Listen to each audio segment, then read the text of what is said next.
Bom dia, meninos! Estamos aqui para mais uma aula de ciências. Hoje nós vamos ver sobre as leis da gravitação. Livro didático de ciências, página 7 a página 12. Então, por que os corpos caem? As explicações que servem para os corpos na Terra valem também para os corpos no espaço? As respostas para essas perguntas começaram a ser elaboradas na Grécia Antiga. Para os gregos, era como se o céu houvesse a perfeição, a organização impecável e imutável, ao passo que na Terra essa ordem pré-estabelecida não existia, sendo o papel dos seres humanos buscar se harmonizar com os cosmos. Por isso, existiam explicações na natureza que eram válidas para o céu e não podiam ser válidas para a Terra e vice-versa. Na Grécia Antiga, entendia-se que os objetos caem porque estão em busca de seu lugar natural, em busca de se harmonizar com a ordem celeste. Já os corpos do céu não caem porque não estão sujeitos às mesmas regras da natureza existente na Terra. Essa compreensão grega da queda dos objetos era chamada de bars e deu origem ao termo latino gravis. Os dois termos significam pesado e trazem a ideia de que os corpos pesados da Terra caem.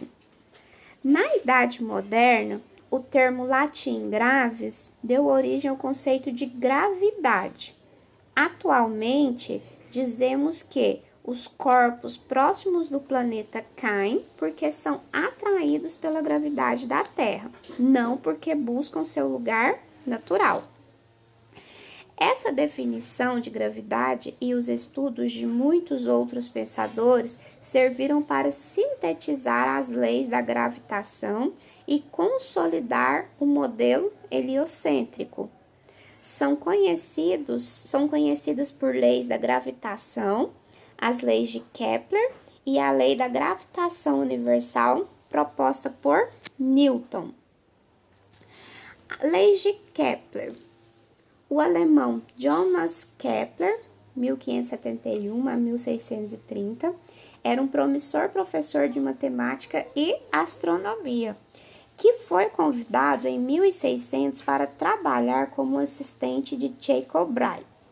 Após a morte de seu tutor, em 1601, Kepler utilizou os dados organizados por Brahe e tentou inicialmente cruzar as informações com as órbitas circulares. Percebendo que não era possível, ele procurou outras formas geométricas que poderiam servir para descrever as órbitas dos astros. Essa nova concepção sobre o movimento dos astros, segundo a qual eles não descreviam círculos perfeitos, como se pensava desde a Grécia Antiga, foi um grande passo para a universalização das leis científicas do céu e da Terra. Ela também permitiu que o sistema heliocêntrico se tornasse mais simples e preciso. Primeira lei de Kepler, a lei das órbitas. As tentativas de encontrar uma forma que descrevesse o movimento dos astros passaram por várias formas ovais até chegar à elipse. Elipse é uma espécie de circunferência oval. Utilizando uma elipse para descrever a órbita de um planeta, surgem dois pontos denominados focos. Um desses pontos é ocupado pelo Sol. Os planetas descrevem uma órbita elíptica. O Sol está em um dos focos dessa elipse. O outro ponto é o planeta. Então, a elipse tem dois pontos, dois denominados focos. Um foco é o Sol e o outro foco é o planeta. A segunda lei de Kepler é a lei das áreas. O segmento da reta que une o Sol a determinado planeta cobre áreas iguais em intervalos de tempos iguais. Ou seja, as duas áreas representadas na ilustração têm o mesmo tamanho e o tempo que o astro leva para percorrer cada um dos arcos também é igual. Dessa forma, nós podemos concluir que o astro se movimenta com maior velocidade quando estiver mais próximo do Sol, no periélio. Periélio significa menor distância entre um ponto da órbita de um planeta e o Sol, pois percorre uma distância arco AB, a maior que o afélio. É a maior distância entre o ponto da órbita de um planeta e o Sol, do mesmo intervalo de tempo. Embora os arcos tenham tamanhos diferentes, as áreas internas compreendidas entre os raios são iguais. Ou, em outras palavras, a segunda lei de Kepler diz que o segmento de reta que une o Sol a determinado planeta cobre áreas iguais em intervalos de tempo iguais. Então, o tamanho da área vai ser o mesmo, vai ser igual ao mesmo intervalo de tempo aí deles. A terceira lei de Kepler, a lei dos períodos. A razão entre o quadrado do período de translação de um planeta e o cubo do raio médio de sua órbita é igual para todos os planetas do sistema solar. Isso quer dizer que há uma relação entre distância de um planeta em relação ao Sol e o tempo que ele demora para completar uma órbita. Quando se aplica a terceira lei de Kepler, é comum adotar o raio médio da Terra como igual a uma unidade. Quando se aplica a terceira lei de Kepler, é comum adotar o raio médio da Terra como igual a uma unidade astronômica. Uma unidade astronômica, aproximadamente 150 milhões de quilômetros. O intervalo de tempo que o planeta demora para completar uma volta em torno do Sol, isto é, seu período de translação, também costuma ser medido, tomando-se a Terra como referência, o que significa medi-los em anos. T-Terra é igual a 1 ano. Como as distâncias entre os astros são muito grandes, usar unidades típicas para as distâncias terrestres, como metros ou quilômetros, é pouco prático. Uma alternativa é medir essa distância tomando como base a unidade astronômica, AU, que é a distância média entre o Sol e a Terra. Então, para nós calcularmos a distância entre o Sol e a Terra, nós vamos utilizar essa unidade de medida, que é a unidade astronômica. Uma unidade de medida corresponde a 150 milhões de quilômetros aí, certo? Então, o raio equivale a uma unidade astronômica, ou seja, o raio equivale a 150 milhões de quilômetros aí. E a Terra, T-Terra, é a translação. A translação é o tempo que o planeta leva para dar a volta no Sol, né? Então, no caso, o Sol e o planeta Terra, o T-Terra é o período de translação, o tempo que a Terra dura para dar a volta no Sol. Leis da gravitação universal. Então, você já ouviu falar sobre o mito de Newton e a queda da maçã? Então, de acordo com a história, Newton estava sentado embaixo de uma macieira estudando. Ao observar a queda de uma maçã, olhou para cima e viu a lua. Nesse momento, ele teve uma compreensão repentina, intuitiva, e deduziu que a força responsável pela queda da maçã era a mesma que mantinha a Lua orbitando a Terra. Provavelmente essa história não ocorreu exatamente dessa maneira, né? Trata-se apenas de um dos mitos da ciência.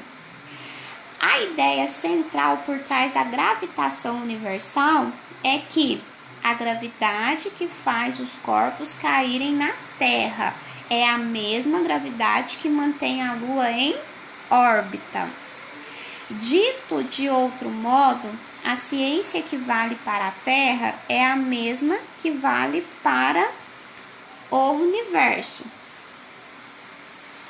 É justamente essa explicação que motiva o nome gravitação universal. Gravitação, porque diz respeito à gravidade, e universal, porque a gravidade atua tanto no céu como na Terra.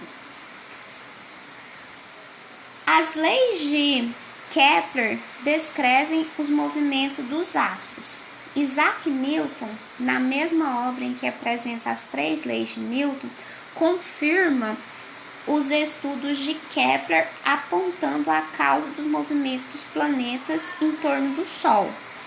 Para Newton, a força da gravidade é a causa desses movimentos, pois é uma força que ocorre entre todos os corpos do universo que tem massa.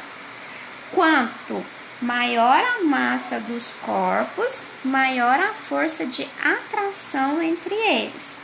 Por isso, a força de atração é diretamente proporcional à massa dos corpos.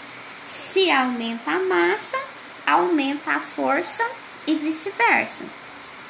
Já a distância reduz a ação da força gravitacional. Por exemplo, um astro que tem a mesma massa da Terra, mas está a 2 unidades astronômicas de distância, fica submetido a uma força gravitacional que é igual à 4ª parte da sua força de atração existente entre a Terra e o Sol. A força de atração entre 2 corpos é maior quanto maior forem suas massas e menor quanto maior a separação entre eles. De acordo com essa lei, a força gravitacional que ocorre entre os corpos celestes do universo apresenta a mesma natureza da força pelo peso que atrai os objetos na superfície da Terra. Em outros termos, a queda de uma maçã e o movimento da Lua em torno da Terra são causados pelo mesmo tipo de força, que é a força gravitacional. De certo modo, podemos dizer que ambos os casos são uma queda, como se a Lua estivesse constantemente caindo sobre a Terra. Outra inovação na proposta de Newton foi a ideia de que uma força poderia atuar à distância, sem nada material ligando os corpos. A ideia de cair em direção ao centro da Terra é menos intuitiva se pensarmos em um observador fora da Terra que fosse capaz de ver os objetos caindo em nosso planeta. Supondo esse observador alinhado com o eixo sul-norte da Terra e que a vista que ela tem é igual representada na ilustração, ele veria os corpos caindo para baixo no hemisfério norte e caindo para cima no hemisfério sul. Claro que estamos na superfície terrestre, vamos dizer que todas as coisas caem para baixo, mas é uma questão de referencial. Isto é, inserimos o referencial no ponto em que estamos. A queda dos objetos é explicada pelo fato de eles serem puxados em direção ao centro da Terra, para onde a gravidade os atrai. Os corpos são atraídos para o centro da Terra. Cair, portanto, não é exatamente se mover para baixo, mas se mover em razão da atração para o centro do planeta. Newton propôs que a Lua simplesmente cai com sentido ao centro da Terra, da mesma forma que uma maçã ou qualquer outro objeto cai por causa da força da gravidade. Mas por conta de já ter velocidade para frente, ela fica orbitando o planeta, assim como uma borracha girando com o auxílio de um fio. A força gravitacional com que a Terra puxa a Lua faz o papel do fio puxando a borracha. Uma conclusão importante da atração entre a Terra e a Lua está no fato de que a força que atrai a Lua em direção à Terra é de mesma natureza que a força que atrai os objetos na superfície da Terra. Assim, é possível a construção de uma única forma de descrever ambos os fenômenos, isto é, de leis únicas para os fenômenos celestes e terrestres aí. Então, a força que a Terra atrai a Lua é igual ao módulo da força que a Lua atrai a Terra. Então, obrigada pela atenção. Após a explicação, realizar as atividades do livro didático, página 13 e 14. Bons estudos!